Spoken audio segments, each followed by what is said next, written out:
So I've been into synthesizers for a long time now. Back in the day, it was Gary Newman that got me into synthesizers. And actually, I was listening to Gary Newman before he became famous because I used to listen to his punk stuff. And his very first song was Down in the Park. And I think the B side of that was Do You Need the Service? And then he had fame with Our Friends Electric and, of course, Cars. But that's what really initially got me into synthesizers. And actually, I was into hardware synthesizers and not software synthesizers. I had everything from a Korg Triton Roland XP50 workstation. I had an RM1X Groovebox, an XP30 Roland synthesizer, and my prize synth at the time was a Virus TI desktop. I also had like an analog synth from Dave Smith, which was a small box Tetra, which was quite a good synth. But then, of course, I got into free synthesizers, and the very first free one I got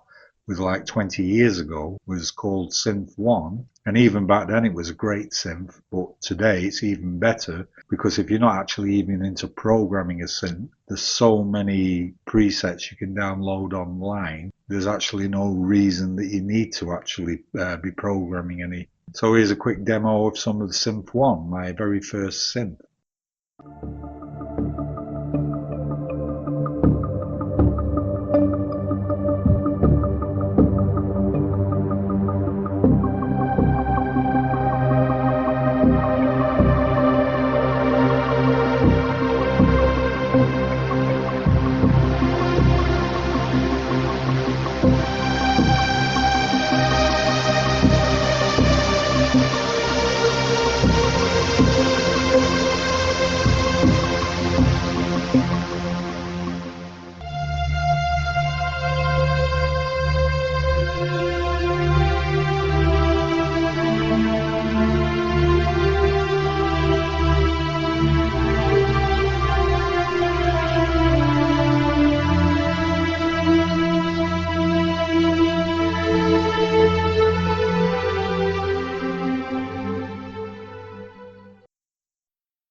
So there's loads of free synthesizers you can get now, particularly loads of analog synthesizers out there. Some of them are really good, and Full Bucket actually are good for analog synths because they're doing like emulations of real hardware synthesizers. I never really had many analog synthesizers. I had mostly digital synths.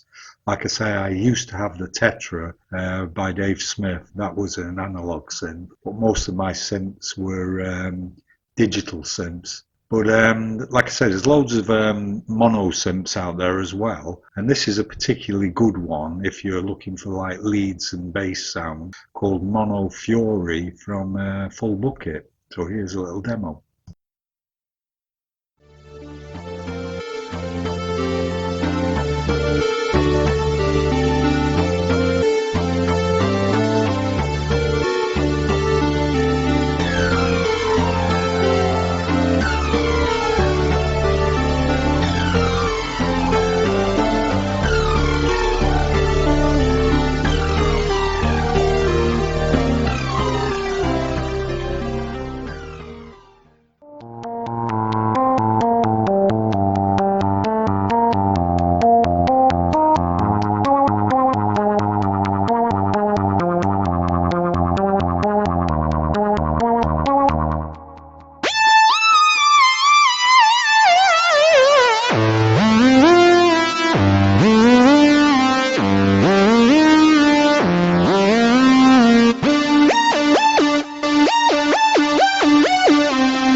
I know a lot of people like to program their own sounds on synthesizers, but me, I'm looking for a free synth that's got plenty of presets, particularly if you're looking at an analog synth, because there's not an infinite amount of sounds that you can program in it anyway. I mean, the chances are whatever you come up with, someone else has come up with the same sound or very close to that sound. So to me, I like presets on the synthesizer, and if I want to change the sound, I will edit the preset. So another couple of synths I like are Ronan Fed, Essence Plus, and an FM synthesizer called Oxy. Now the trouble with the Ronan Fed synths is now he's disappeared. He's no longer has a website or no longer online, so you can't actually download his synths anymore. Not that I know of, anyway. But anyway, here's a couple of demos of Ronan Fed's Essence Plus and the FM synthesizer Oxy.